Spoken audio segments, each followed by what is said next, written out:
ครับพี่น้องครับเสาร์นี้ก็ยุทงยุทธาคือเก่าครับพี่น้องครับ หลังจากที่ล่อค่อยมาเป็นเวลาโดนครับพี่น้องครับ2-3 อาทิตย์เมื่อคืนนี้ฝนกระตกพี่น้องครับตกกระตกบ่แห้งดอกแต่ว่าก็ยังดีกว่าบ่ตกนั่นนะก็เลยเฮ็ดให้บรรยากาศของทงหน้ามือนี้ชุ่มชื่นขึ้นมาหลายเติบนะครับแมกไม้นานาพันธุ์ก็คือสียืดอายุนะครับสำหรับต้นที่กำลังสีเหี่ยวตายก็ได้ดีกว่าเก่าหลายเติบนะครับบรรยากาศนะครับพี่น้องครับเดี๋ยวจะให้เบิ่งบรรยากาศเนี่ยครับ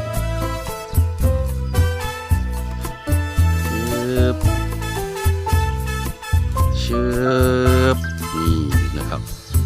ที่เป็นควนเป็นนั่นนะบ่แม่นหยังนะครับคุณละคนสิว่าป้าดบ้านเฮา PM 2.5แห้งกว่ากรุงเทพสิว่าบ่แม่นครับหมอกครับยามมื้อเช้าบ่มีควนบ่มีมลพิษดอกครับบ้านนอกเฮานะครับก็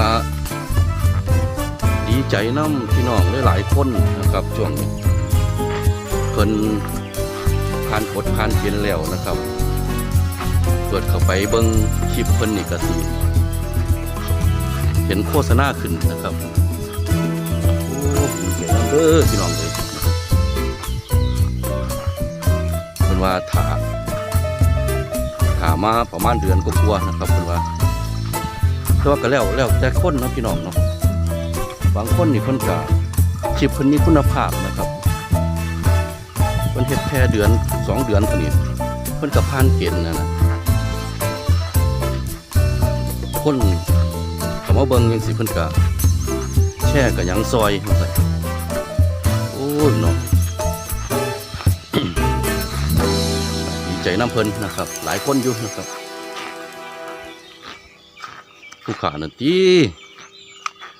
เฮ็ดมาจักเท่าใดเดือนนะครับบ่ไปใส่มาใส่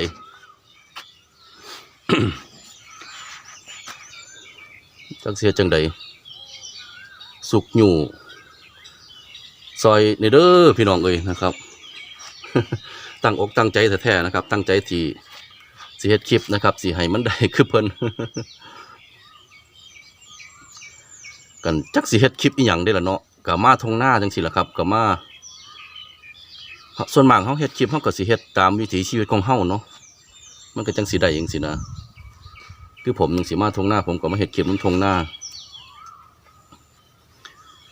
กันสิเพจแนวอื่นผมก็บ่ถนัดพี่น้องครับ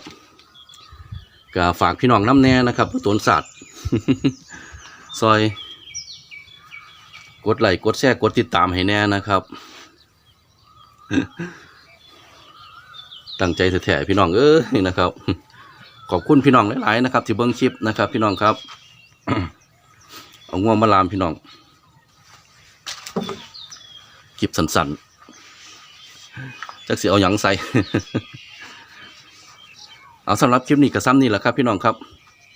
ขอบคุณหลายๆครับ สวัสดีครับ